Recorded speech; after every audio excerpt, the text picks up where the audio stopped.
जय हिंद साथियों, good evening, नमस्कार। आप सभी के पेपर बहुत अच्छे जा रहे होंगे मध्य प्रदेश पुलिस कांस्टेबल के। और हाँ दोस्तों, मध्य प्रदेश पुलिस कांस्टेबल में बहुत अच्छा मैथ्स पूछा जा रहा है, अच्छे लेवल का मैथ्स पूछा जा रहा है, तो बिल्कुल आप डीपली मैथ्स पढ़ के ज़रूर चाहिए। तो चलिए दोस्तों, अगली क्लास हम शुरू करते हैं। आज का हमारा पहला क्वेश्चन बेलन से।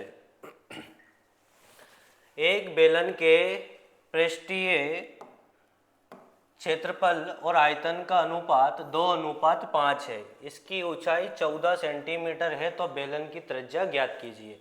हमें रेशियो दिया गया है, इसलिए हम लेंगे बेलन का बक पृष्ठ जो होता है 2πr/h, और बेलन का आयतन होता है πr²h। h से h जाएगा, रेशियो दिया है 2 और 5, 2/5। h से h जाएगा और पाई से पाई जाएगा, स्क्वायर से आर जाएगा, तो ऊपर बचेगा 2 और बटे में बचेगा आपका आर। 2/5, 2 से 2 कैंसिल हो जाएगा, तो आज की वैल्यू यहाँ पे कितनी निकली? 5 निकली। आई होप आपको समझ में आया होगा। दोस्तों वीडियो को लाइक कीजिए, चैनल को सब्सक्राइब जरूर कीजिए और अपने दोस्तों को जरूर भेजिए। चलिए आज के हमारे अगले प्रश्न पे चलते हैं। अगला प्रश्न आज का हमारा है 2000 रुपये पर 10% चक्रवृद्धि ब्याज की दर से 1 वर्ष का ब्याज ज्ञात करें, पर शर्त रखी है अर्धवार्षिकी गणना। जब भी अर्धवार्षिकी गणना की जाए तो दर आधी हो जाएगी आपकी, तो 10% की जगह 5% दर हो जाएगी, और समय आपका 1 वर्ष की जगह जो समय है आपका वो 2 वर्ष हो जाएगा। तो आपको 5% की दर से 2 वर्ष का क्या चाहिए? ब्याज चाहिए। तो 5 + 5 प्लस 5 × 5/100, तो 10 + 0.25, तो आपको 10.25% क्या चाहिए? ब्याज चाहिए। किस राशि का चाहिए? 20,000 रुपये का चाहिए। तो 20,000 × 10.25/100।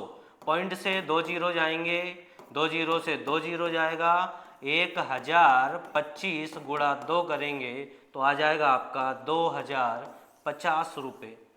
और ब्याज निकालने के कई तरीके हैं, जिस तरीके से आपको सिंपल लगे उस तरीके से आप ब्याज निकाल सकते हैं। तो चलिए दोस्तों अगले प्रश्न की ओर चलते हैं। आज का हमारा अगला प्रश्न है दो संख्याओं का योग 80 और उनका जो अंतर है वो है 60, तो बड़ी संख्या ज्ञात करें। देखो, दो संख्याओं का योग दिया है आपको 80 और दो संख्याओं का अंतर दिया है आपको 60।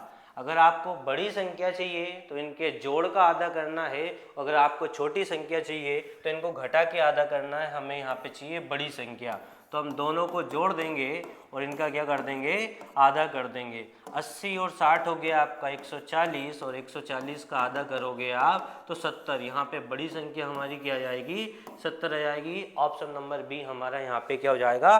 सही हो जाएगा।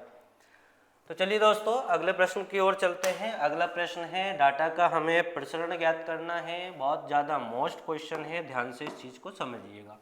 जब भी आपसे प्रसरण पूछा जाए कोई फॉर्मूले का प्रयोग नहीं करना है, पहले आप निकालेंगे माध्य। माध्य के लिए 12 + 13 + 25 + 10 बटा में 1 2 3 4, 4 संख्या हो जाएगी। 12 13 25, 25 25 50, 50 10 60, और 60 से में 4 का भाग दोगे तो माध्य कितना निकला? 15 निकला। माध्य निकालने के बाद में आपको इनके अंतर का स्क्वायर करना है। 15 और 12 का अंतर आएगा आपका 3, और 3 का स्क्वायर करोगे 9। 15 और 13 का अंतर आएगा 2, और 2 का स्क्वायर करोगे 4। 15 और 25 का अंतर आएगा 10, और 10 का स्क्वायर करोगे 100। 15 और 10 का अंतर आएगा 5, 5 का स्क्वायर करोगे तो 25, और बटे में कितनी संख्याएं हैं? 1 2 3 4। जोड़ लो आप, ये हो जाएगा आपका 125 और 129। 129 में 9 जोड़ोगे तो हो जाएगा आपका 138, और 138 में 4 से भाग देंगे तो 4 तिया 12, 2 बचा, 4 छंगे 24, 2 बचा, 4 पंजे 20। 4 तिया 12, 2 बचेगा, 4 छंगे 24, और 2, थोड़ा सा कैलकुलेशन एक बार और देख लेते हैं, कहीं हमारा गड़बड़ तो नहीं हो गई है। 125 और 125 में हम 4 जोड़ेंगे तो 4 जोड़ेंगे तो 129 और 129 में हम 9 जोड़ेंगे यहाँ थोड़ी सी गड़बड़ हो गई है। हमारा 9 9 18, 2 और 1 3 और एक 138 में हम देंगे कितनी संख्या है हमारा 1 2 3 4, 4 से भाग देंगे 4 3 12, 1 बचा 4 चौके 16, 2 बचा 4 पंजे 20, 34.5 हमारा यहाँ पे क्या बनेगा आंसर बनेगा। एक यहाँ पे 36 की जगह 34.5। तो कुछ भी नहीं करना था दोस्तों, पहले आपको क्या करना है, सबसे पहले माध्य निकालना है और माध्य निकालने के बाद में इनके अंतर का स्क्वायर करके जोड़ के पुनः जितनी संख्या है उससे भाग दे देना है। आई होप आप सभी को समझ में आया होगा। अगला क्वेश्चन है हमारा मानक विचलन का। मानक विचलन के लिए आपको जो भी आपने प्रसरण निकाला है, जो भी आपने प्रसरण निकाला है उस प्रसरण का आप करेंगे रूट, तो आपको क्या मिल जाएगा, आपको मिल जाएगा यहाँ पे मानक विचलन। तो ये सेम टू सेम सवाल हमने डाला है जिसका हमने अभी प्रसरण निकाला था 34.5, तो आपका जो राइट आंसर यहाँ बन जाएगा अंडर रूट 34.5। इससे पहले के जस्ट क्वेश्चन में हमने क्या निकाला था, प्रसरण निकाला था, और प्रसरण का जब हम रूट करेंगे तो हमें क्या मिल जाएगा, मानक विचलन मिल जाएगा। अगर आप पूरा क्वेश्चन को फिर करना चाहते हो तो 12 13 25, 25 25 50, 50 और 10 60, और 60 में 4 का भाग दोगे तो 15, और फिर आप इनके अंतर का स्क्वायर करेंगे। 12 और 15 का अंतर आएगा आपका 3, 3 का स्क्वायर 9, यहाँ पे 12 और 13 का अंतर जो आएगा 2 आएगा, 15 और 13 का अंतर 2 आएगा, 2 का स्क्वायर करोगे 4, 25 और 15 का अंतर आएगा आपका 10, 10 का स्क्वायर 100, और 10 और 5 का अंतर आएगा आपका 5, 5 का स्क्वायर 25, और इसको जोड़ के आप भाग दोगे 1 2 3 4 संख्याओं से तो आपका निकलेगा 34.5, और 34.5 पे हम रूट लगा देंगे तो हमारा जो मानक विचलन आ जाएगा वो क्या आ जाएगा 34.5। स्टार लगाइए, आईएमपी क्वेश्चन है, पढ़कर पेपर में जरूर जाना है। चलिए दोस्तों अगले प्रश्न की ओर चलते हैं। आज का हमारा जो अगला प्रश्न है वो है प्रायिकता से। एक बैग में 6 लाल 3 नीली और 5 सफ़ेद गेंदे हैं। 2 यादृच्छिक रूप से चुनी जाती है, 2 गेंदे यादृच्छिक रूप से चुनी जाती है, 2 गेंदे यादृच्छिक रूप से चुनी जाती है, तो दोनों के सफ़ेद होने की प्रायिकता ज्ञात कीजिए। देखो एक से जब भी ज़्यादा पूछी जाती है तो आपको क्रमचय का फॉर्मूला लगाना है। सफ़ेद होने की, सफ़ेद कितनी है 5, 5 में से हमारी 2 गेंदें होंगी, टोटल हो गया हमारा 5 3 8, 8 और 6 हो जाएगा आपका 14, और 14 में से कोई सी 2 गेंदें होंगी। जब भी आर की वैल्यू सेम दी हो तो हमें उतना ही ओपन करना है जितना कि आर की वैल्यू दी है। तो 5 × 4 14 × 13 कैलकुलेट करेंगे, 2 दूनी 4, 2 सत्ते 14, 5 दूनी 10, 13 7 91, तो 10/91 हमारा यहाँ पे क्या हो जाएगा, राइट आंसर हो जाएगा। और मध्य प्रदेश पुलिस कांस्टेबल में बहुत डीपली और बहुत अच्छे क्वेश्चंस पूछे जा रहे हैं, डीपली पढ़ के जाइए और अच्छे से पेपर आप सभी का हो। चलो आप हमारी सारी वीडियो को जरूर देख लेना, आपका कहीं ना कहीं फ़ायदा जरूर होगा एग्जाम से पहले। ए एक काम को 8 दिन में करता है, बी उसी काम को 10 दिनों में पूरा करता है, दोनों मिलकर कितने में करेंगे, सिंपल क्वेश्चन है। ए है जो हमारा 8 दिन में काम कर रहा है और जो बी है वो हमारा 10 दिन में कर रहा है। टोटल काम के लिए आप एलसीएम लोगे, 8 और 10 का एलसीएम आएगा 40, 8 पंजे 40, 10 चौके 40, दोनों मिलकर एक दिन में कितना काम करते हैं, 5 4 9 करते हैं। टोटल काम कितना है आपका 40 है, तो आपका जो राइट आंसर बनेगा वो 40/9 बनेगा। ऑप्शन नंबर बी हमारा यहाँ पे क्या हो जाएगा, राइट आंसर हो जाएगा। चलिए दोस्तों अगले प्रश्न की ओर चलते हैं। आज का हमारा अगला प्रश्न है 20 पुरुष 20 दिनों में 20 किताबें बनाते हैं। बहुत प्यारा क्वेश्चन है, काफ़ी टाइम बाद ये क्वेश्चन मिला है। हाँ यहाँ पे एक फॉर्मूला आप लगा सकते हो, M1 D1 H1/W1 बराबर M2 D2 H2/W2। चलो पढ़ते हैं। 20 पुरुष 20 दिनों में 20 किताबें बनाते हैं, 40 पुरुष 40 दिनों में कितनी किताबें बनाएंगे। पढ़ने में तो ऐसा लग रहा है कि इसका आंसर कितना हो जाएगा, 40 हो जाएगा। चलो करते हैं सोल्व। 20 से 20 गया, 20 दूनी 40 और 40 दूनी 80, तो x की वैल्यू क्या आएगी, x की वैल्यू 80 आएगी। तो आपका राइट आंसर यहाँ पे क्या हो जाएगा, 80 हो जाएगा। आई होप आप सभी को समझ में आ रहा होगा। तो चलिए दोस्तों अगले प्रश्न की ओर चलते हैं। अगला प्रश्न हमारा परसेंटेज से है। एक नगर की जनसंख्या कितनी है, 80,000 है। पहले वर्ष 10% की वृद्धि हुई है, 110/100, फिर 20% की 120/100 और फिर 30% की 130/100।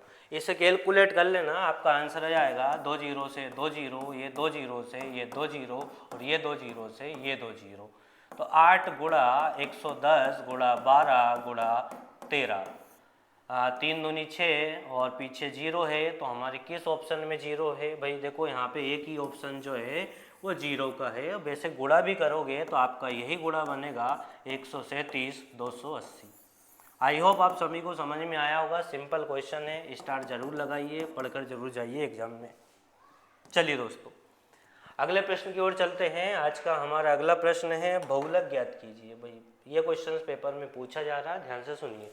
बहुलक के लिए आपको जो आवर्ती जो संख्या का बार बार आई है वही आपका बहुलक है। यहाँ पे 17 ही सबसे ज़्यादा हमें दिख रही है, तो हमारा जो राइट आंसर क्या हो जाएगा, 17 हो जाएगा। बहुलक से क्वेश्चन पूछे जा रहे हैं। आपको एक बहुलक का एक फॉर्मूला भी याद रखना है, 3 माध्यिका माइनस 2 माध्य। यहाँ से भी आपका क्वेश्चन बन सकता है, इसलिए पढ़कर जरूर जाइए आप बहुलक से क्वेश्चन। अगले प्रश्न को पढ़ते हैं। अगला प्रश्न में हमसे पूछा है माध्य, और ये आपके लिए होमवर्क में है। आपको बताना है कि इस संख्या का माध्य, इस क्वेश्चन का माध्य क्या होगा। 25 + 35 + 28 + 26 + 34 + 43। कितनी संख्याएं हैं, 1 2 3 4 5 6, 6 संख्याएं हैं। सभी को जोड़ के 6 से भाग देना है और कमेंट में इसका आंसर आप सभी को देना है। चलिए अगले प्रश्न की ओर चलते हैं। आज का हमारा अगला प्रश्न है वृत्त से। अच्छा क्वेश्चन है, कई बार ये क्वेश्चंस भी पेपर में देखने को मिला है। क्वेश्चन है हमारा, एक वृत्त की परिधि 88 सेंटीमीटर है, तो वृत्त का क्षेत्रफल ज्ञात कीजिए। हमें दिया है वृत्त की परिधि 2πr, कितनी दी है, 88 दी है। 2 गुणा पाई की वैल्यू 22/7, r हमारे पास नहीं है, r की वैल्यू हम निकाल लेंगे।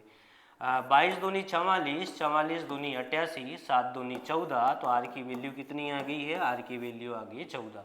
आपसे पूछा है वृत्त का क्षेत्रफल, वृत्त का क्षेत्रफल होता है पाई आर स्क्वायर। पाई की वैल्यू यहाँ पे दी है आपको 22/7 और आर जस्ट आपने अभी निकाली है 14 × 14।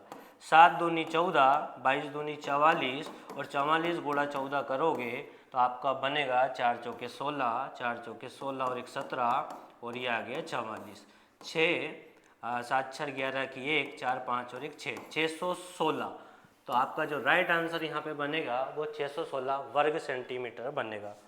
चलिए दोस्तों अगले प्रश्न की ओर चलते हैं। आज का अगला प्रश्न हमारा 10 सेंटीमीटर, 8 सेंटीमीटर और 4 सेंटीमीटर आयाम वाले एक घन का संपूर्ण पृष्ठ ज्ञात कीजिए। क्या पूछा है आपसे, घन का संपूर्ण पृष्ठ पूछा है। घन का संपूर्ण पृष्ठ होता है 2AB BC CA। बहुत सारे बच्चे LBH से भी करते हैं, तो जैसी आपकी इच्छा है कर सकते हो आप। 2AB 10 8 80, BC 8 चौके 32 और C हो जाएगा आपका 10 चौके 40। इसे सोल्व करते हैं। 80 32 और 40, ये हो गया 2 8 6 12 3 15, 152 और 152 का गुणा हम 2 से करेंगे 4, 2 5 10 का 0, 2 एकम 2 और 1 3, 304 हमारा यहाँ पे क्या हो जाएगा, राइट आंसर हो जाएगा। आई होप आप सभी को समझ में आ रहा होगा। वीडियो को आप शेयर जरूर कीजिए, लाइक कीजिए, कमेंट कीजिए और हाँ चैनल को सब्सक्राइब जरूर कीजिए। चलिए अगले प्रश्न की ओर चलते हैं हम। अगला प्रश्न है हमारा ऊंचाई और दूरी से। एक मीनार की ऊंचाई 100 सेंटीमीटर है। मीनार के शिखर से बनने वाला सूर्य का उन्नयन कोण हमें कितने डिग्री का दिया है, 30 डिग्री का दिया है। तो मीनार की परछाई ज्ञात करें। यहाँ हम लेंगे tan थीटा बराबर लंब बटे आधार और tan 30 की वैल्यू हम रखेंगे 1/√3। हमें लंब ऊंचाई दी है, ऊंचाई कितनी दी है 100 मीटर दी है, आधार हमने क्या मान लिया x मान लिया।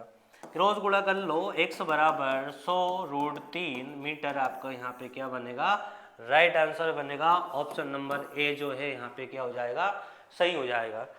तो चलिए दोस्तों अगले प्रश्न की ओर चलते हैं। बहुत अच्छे अच्छे क्वेश्चन है और पूरे क्वेश्चंस आप पढ़ के जरूर जाइए। आप हमारी सारी वीडियो को देख के जाना, आपको बहुत ज़्यादा फायदा होगा एग्जाम में। यहाँ पूछा है एक बेईमान दुकानदार अपनी वस्तुओं को क्रय मूल्य पर बेचने का दावा करता है। वह 1 किलोग्राम की जगह पर 750 ग्राम बाट का प्रयोग करता है, तो लाभ प्रतिशत ज्ञात कीजिए। भाई तोलने में बेईमानी कर रहा है, तो यहाँ पे हमारा जो मजाकिया फॉर्मूला है गपला बटा तोला और इनटू में 100। गपला कितने ग्राम का करा है, 250 ग्राम का करा है। तोला कितना है, 750 ग्राम तोला है और इनटू में 100। 25 या 75 और 100/3 को ये दुनिया जानती है 33 सही 1/3% के नाम से। तो यहाँ पे जो लाभ है वो हो जाएगा आपका 33 सही 1/3%। चलिए दोस्तों अगला प्रश्न, किसी वस्तु को 10% की छूट पर बेचने के बाद भी 20% का लाभ होता है, तो वस्तु की लागत, यदि वस्तु की लागत मूल्य 150 रुपये है तो अंकित मूल्य ज्ञात कीजिए। यहाँ पे हम बनाएंगे CP और MP का ratio 100 minus discount 100 plus profit. Discount दिया है आपको 10%, तो ये हो जाएगा आपका 100 माइनस 10 90, और ये हो जाएगा आपका 100 प्लस 20 तो 120, और यहाँ पे छोटा कर लेंगे 30 या 90, 30 चौके 120। 3 की तुलना हमसे 150 से की गई है, कितने गुना ज़्यादा, ये दिया है ना। अब वस्तु की लागत मूल्य 150, तो 30 की तुलना 150 से की गई है, 50 गुना ज़्यादा, तो 4 की वैल्यू भी 50 गुना कितनी हो जाएगी, यहाँ पे 200 हो जाएगी। तो 200 आपका यहाँ पे क्या हो जाएगा, राइट आंसर हो जाएगा। आई होप आप सभी को समझ में आ रहा होगा। चलिए आज के हमारे अगले प्रश्न की ओर चलते हैं। अगला प्रश्न जो हमारा है ये भी परसेंटेज और लाभ हानि का क्वेश्चन है, सिंपल क्वेश्चन है, इसको भी आप ध्यान से देखना है। 32,600 रुपये की दर से 2 घोड़े बेचने पर पहले घोड़े पर 25% का लाभ और दूसरे घोड़े पर 25% की हानि होती है।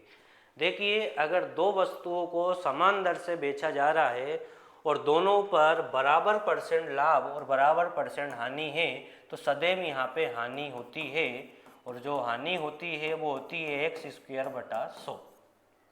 25 का स्क्वायर करोगे 625 और बटा में 100, नीचे 2 जीरो है तो 2 संख्या बाद क्या लगेगी, पॉइंट लगेगी, तो हमारा राइट आंसर 6.25% हानि हो जाएगा। इसको बिल्कुल टिक मत कर दीजिए, यहाँ पे आपका जो राइट आंसर बनेगा वो 6.25% लाभ, यहाँ दोनों ही जगह लाभ आ गए हैं, यहाँ आपको क्या करना है, हानि करना है ना, 6.25% की हानि।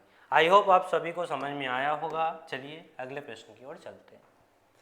अगला प्रश्न है हमारा घातांक और करनी से, और बहुत अच्छा क्वेश्चन है। चाहो तो आप इसको पूरा डिटेल से कर सकते हो, एलसीएम लेके हर का परिमेयकरण करके, पर आपको मैं बहुत अच्छा कॉन्सेप्ट बताता हूँ, ध्यान से आप समझना। जब भी ऐसा क्वेश्चन आपको दिखे तो आपको क्या करना है, दोनों संख्याओं का जोड़ का आधा करना है। 7 और 5 12, 12 का आधा 6, और नीचे इनके दोनों के वर्गों के अंतर का आधा, तो इनके वर्गों का अंतर हो जाएगा 2, और 2 का आधा करोगे तो आप 1, और 1 लिखना चाहो तो लिख सकते हो या नहीं लिखें। आगे क्या करना है, प्लस लगाए तो प्लस लगाएंगे, माइनस लगाए तो माइनस लगाएंगे। 2 रूट में इनका गुणनफल रखेंगे, 7 पंजे 35। आगे हमारा प्लस लगा है, प्लस इसको भी ऐसे सोल्व करेंगे, दोनों के योग का आधा, 7 5 12, और 12 का आधा हो गया 6, और यह माइनस लगा है तो क्या लगाएंगे, माइनस, और 2 रूट में इन दोनों का गुणनफल, 7 और 5 का गुणनफल करोगे तो 7 पंजे 35, बटे में इनके वर्गों के अंतर का आधा, 7 और 5 के वर्गों का अंतर आएगा 2, और 2 का आधा यहाँ पे क्या बनेगा, 1 बनेगा। 2√35 और 2√35 यहाँ पे कैंसिल हो जाएगा, 6 + 6 आपका जो राइट आंसर है वो हो जाएगा यहाँ पे 12। इस क्वेश्चन पे भी आप स्टार लगाना, IMP क्वेश्चन है। चलिए दोस्तों अगले प्रश्न की ओर चलते हैं। आज का हमारा अगला प्रश्न है वो है रेलगाड़ी से। एक रेलगाड़ी 900 मीटर लंबे पुल को 20 सेकंड में पार कर लेती है तथा 1200 मीटर लंबे पुल को 30 सेकंड में पार कर लेती है, तो ट्रेन की लंबाई ज्ञात कीजिए। स्टार लगाइए। मोस्ट क्वेश्चन है ये, IMP क्वेश्चन है। चलो सॉल्व करते हैं। ट्रेन की लंबाई हमने यहाँ पे मानी x और कितने मीटर लंबे पुल को पार करा है, 900 मीटर लंबे पुल को पार करा है और कितने सेकंड में करा है, 20 सेकंड में करा है। यहाँ पे 1200 मीटर लंबे पुल को पार करा है और कितने सेकंड में करा है, 30 सेकंड में पार करा है। सोल्व करते हैं। ये 2 बार कटेगा 10 से, ये 3 बार कटेगा, 3 का गुणा करेंगे 3x 9 तिया 2700 और ये हो जाएगा आपका 2x प्लस का 2400। तो ये हो जाएगा आपका x और 2 का गुणा 2400 से हम करेंगे तो 2400 में से आप 2700 माइनस करोगे तो माइनस का यहाँ पे क्या बचेगा, माइनस का यहाँ पे आपको 300 बचेगा। तो यहाँ पे थोड़ी सी वैल्यू आपको चेंज करना पड़ेगी। आप यहाँ पे एक 1200 की जगह आप इसको क्या कर लें, 1800 कर लें। क्यों? क्योंकि आपका क्वेश्चन जो है यहाँ पे क्या माइनस में बन जाएगा। तो चलिए दोस्तों इस क्वेश्चन को थोड़ा सा डिटेल से समझना, क्वेश्चन मोस्ट है। और यहाँ पे हम क्या करेंगे, यहाँ पे हम 1200 की जगह करेंगे हम यहाँ पे 1800। अब क्वेश्चन को हम पढ़ते हैं।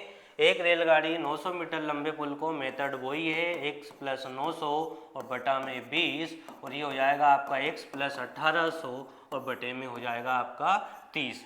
10 दूनी 20, 10 तिया 30, 3 का गुणा 1 से करेंगे 3x 9 तिया 2700 और ये हो जाएगा आपका 2 का गुणा 1 से 2x और 2 का गुणा 1800 से करेंगे तो 3600। 3x माइनस 2x बराबर 3600 माइनस 2700। तो x बराबर आपका बचेगा 2700 में से 3600 में से 2700 जाएगा तो 900। तो यहाँ पे आपका जो राइट आंसर बनेगा 900 बनेगा। टाइपिंग में थोड़ी सी गलती हुई है, यहाँ पे कितना होगा, यहाँ पे 1800 होगा। तो राइट आंसर आपका यहाँ पे क्या बनेगा, 900 मीटर बनेगा। आई होप आप सभी को समझ में आया होगा। चलिए अगले प्रश्न की ओर चलते हैं।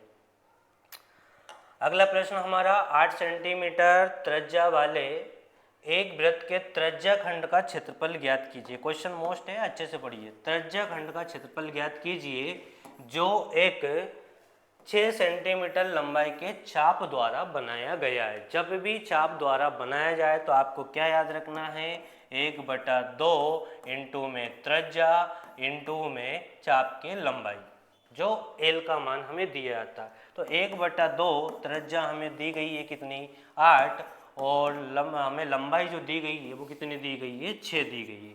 तो 2 चौके 8 और 4 छंगे 24, आपका यहाँ पे आंसर आ जाएगा 24 centimetre square, option number A. इस क्वेश्चन को डबल स्टार लगा लेना है, 3 स्टार लगा लेना है। IMP जब भी आपको त्रिज्या, जब भी आपसे त्रिज्या खंड का क्षेत्रफल पूछा जाए और चाप की लंबाई दी जाए तो कुछ भी नहीं करना है, चाप की लंबाई और त्रिज्या का गुणा करके आधा कर देना है, आपका आंसर आ जाएगा। चलिए दोस्तों अगले प्रश्न की ओर चलते हैं। समबाहु त्रिभुज, एक समबाहु त्रिभुज की भुजा आपको दी गई है 6√3 सेंटीमीटर। तो इसके अंतःवृत्त की त्रिज्या ज्ञात करना है। अंतःवृत्त की त्रिज्या होती है a/2√3 और यहाँ आपको a का मान दिया है 6√3 और बटा में 2√3, रूट से √3 और 6 से घटेगा, 2 से घटेगा 6 आपका 3 बार। तो आपका जो राइट आंसर बनेगा यहाँ पे वो 3 सेंटीमीटर बनेगा। तो चलिए दोस्तों अगले प्रश्न की ओर चलते हैं। आज का हमारा अगला प्रश्न है 8 सेंटीमीटर भुजा वाले एक घन में से 1 सेंटीमीटर भुजा वाले कितने घन बनाए जा सकते हैं। कितने घन भाग देना है भाई, बड़े घन का आयतन बटे छोटे घन का आयतन। तो 8 का क्यूब बटा 1 का क्यूब, 8 का क्यूब 512 बटा 1। तो राइट आंसर हमारा कितना आएगा, 512 आएगा, है ना। बड़े घन का आयतन बटे छोटे घन का आयतन जब भी आपसे संख्या पूछी जाए। तो चलिए दोस्तों अगले प्रश्न की ओर चलते हैं। आज का हमारा अगला प्रश्न जो है वो है त्रिकोणमिति से और ये एक अच्छा कॉन्सेप्ट है 90 - θ वाला। कौन सा कॉन्सेप्ट है ये, 90 माइनस थीटा वाला। तो आपको कुछ चीज़ें याद रख लेनी है, साइन बटा कोस, टेन बटा कोट और कोसेक बटा सेक, कोसेक बटा सेक। यदि इनके दोनों थीटाओं का योग 90 डिग्री होता है तो उसकी वैल्यू कितनी होती है, 1 होती है। यहाँ पे साइन कोस है, दोनों की वैल्यू 90 है, टेन कोट है, दोनों की वैल्यू 90 है। तो 1 + 1 हमारा राइट आंसर क्या बन जाएगा, 2 बन जाएगा। और आगे के एग्जामों में त्रिकोणमिति से क्वेश्चन जरूर आएंगे, त्रिकोणमिति को अच्छे से पढ़कर जाइए। चलिए अगले प्रश्न को पढ़िए आप। आज का हमारा अगला जो प्रश्न है,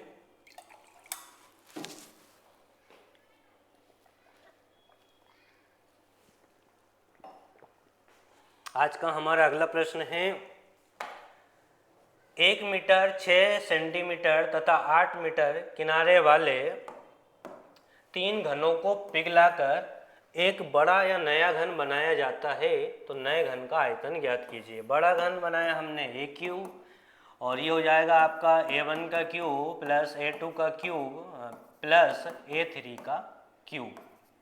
करना चाहो तो कर सकते हो फॉर्मूले का, बाकी का सभी का आप क्यूब करके जोड़ोगे तो भी आपको क्या मिल जाएगा, आयतन मिल जाएगा। 1 का क्यूब यहाँ 1 हो जाएगा, 6 का क्यूब आपको 216 हो जाएगा और 8 का क्यूब यहाँ पे आपका 512 हो जाएगा। तो जोड़ लेना, 2 और 6 8 और 1 9, तो आपका जो राइट आंसर बनेगा वो बनेगा 729 मीटर स्क्वायर। इम्पोर्टेंट क्वेश्चन है, इसमें भी आप स्टार लगा सकते हैं। तो चलिए दोस्तों अगले प्रश्न की ओर चलते हैं। आज का हमारा अगला प्रश्न जो है, एक समबाहुभुज के आंतरिक कोणों का योग 3060 है तो भुजाओं की संख्या ज्ञात करना है। भुजाओं की संख्याओं का फॉर्मूला है n-2 × 180 और यहाँ हमें भुजाओं की संख्याओं का योग कितना दिया है, 3060 दिया। 0 से 0 हो गया आपका और n-2 बराबर 306/18, 18 एकम 18 बचा 12, 18 7 126। तो n-2 बराबर 17, तो n बराबर 17 + 2, तो n की वैल्यू यहाँ पे कितनी निकलेगी, 19 निकलेगी। 19 भुजाओं की आकृति है ये। हमारा जो राइट आंसर है यहाँ पे क्या हो जाएगा, ऑप्शन नंबर बी हो जाएगा। आई होप सभी को समझ में आ रहा होगा। तो चलिए अगले प्रश्न की ओर चलते हैं। आज का हमारा अगला प्रश्न है, समलंब चतुर्भुज से क्या पूछा है, क्या दिया है, चलो देखते हैं। यहाँ हमसे पूछा है EF का मान। तो EF जो है हमारी भुजा, ये इस EF का मान आपसे पूछा है। समलंब चतुर्भुज ABCD में AB समांतर है DC के, AB की वैल्यू आपको दी है 10 और DC की वैल्यू दी है आपको 30 और EF की वैल्यू पूछी है। जब भी इस प्रकार का क्वेश्चन आए कुछ भी नहीं करना है, दोनों भुजाओं के योग का आपको आधा करना है। दोनों भुजाओं के योग का आपको आधा करना है। तो 10 + 30/2 तो 40/2। तो यहाँ पे EF आपको जो कितनी मिल जाएगी, EF आपको यहाँ 20 मिल जाएगी। तो राइट आंसर यहाँ हमारा हो जाएगा ऑप्शन नंबर बी। तो चलिए दोस्तों पहले तो इस क्वेश्चन पे भी आप क्या स्टार लगा लेना, ये भी IMP क्वेश्चन है। चलिए अगले प्रश्न की ओर चलते हैं। आज का हमारा अगला प्रश्न ये भी वही समलंब चतुर्भुज से है और बहुत अच्छा क्वेश्चन है, ध्यान से इस क्वेश्चन को देखना है। तो चलिए पढ़ते हैं। एक समलंब चतुर्भुज की समांतर भुजा दूसरी समांतर भुजा से 8 अधिक है, एक भुजा भी नहीं दी हमें देखो, और उनके बीच की दूरी 24 है और क्षेत्रफल दिया है 312। तो भुजा AB का मान ज्ञात कीजिए। चलो करते हैं, समलंब चतुर्भुज बनाते हैं। समलंब चतुर्भुज में एक भुजा हमने x मान ली है तो x + 8 हमारी क्या दूसरी भुजा हो जाएगी। उनके बीच की दूरी आपको कितनी दी है, 24 दी है और एरिया क्षेत्रफल दिया है 312। समलंब चतुर्भुज का क्षेत्रफल होता है 1/2 दोनों भुजाओं का योग। तो x + 8 इंटू में उनके बीच की दूरी या हाइट कितनी दी है हमें, 24 दी है, बराबर क्षेत्रफल दिया है 312। सोल्व करते हैं इसे।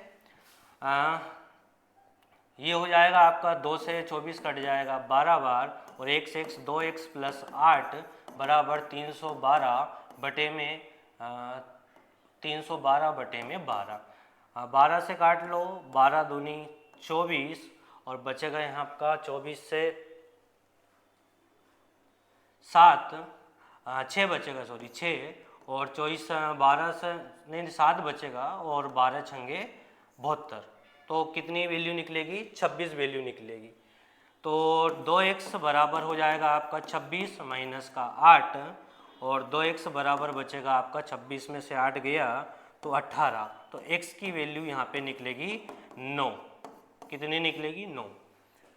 और 9 हमारे ऑप्शन में भी है भाई, बिल्कुल सही है, हम संतुष्ट हैं। तो ए बी का जो मान है वो कितना आ जाएगा, 9 आ जाएगा। इस क्वेश्चन पे भी आप 3 स्टार लगाना। IMP क्वेश्चन है, मोस्ट क्वेश्चन है। चलिए अगले प्रश्न की ओर चलते हैं। आज के हमारे इतने क्वेश्चंस थे, और अगर आप सभी को हमारी क्लासेस पसंद आ रही है तो आप अपने दोस्तों को, अपने फ्रेंड सर्कल में इस क्लासेस को भेजें, इस वीडियो को भेजें, लाइक करें, कमेंट ज़रूर करें। आपके लिए हम इतना कुछ कर रहे हैं तो एक सब्सक्राइब तो बनता है, लाइक तो बनता है। तो चलिए दोस्तों, मिलते हैं अगली क्लास में। जय हिंद, जय भारत।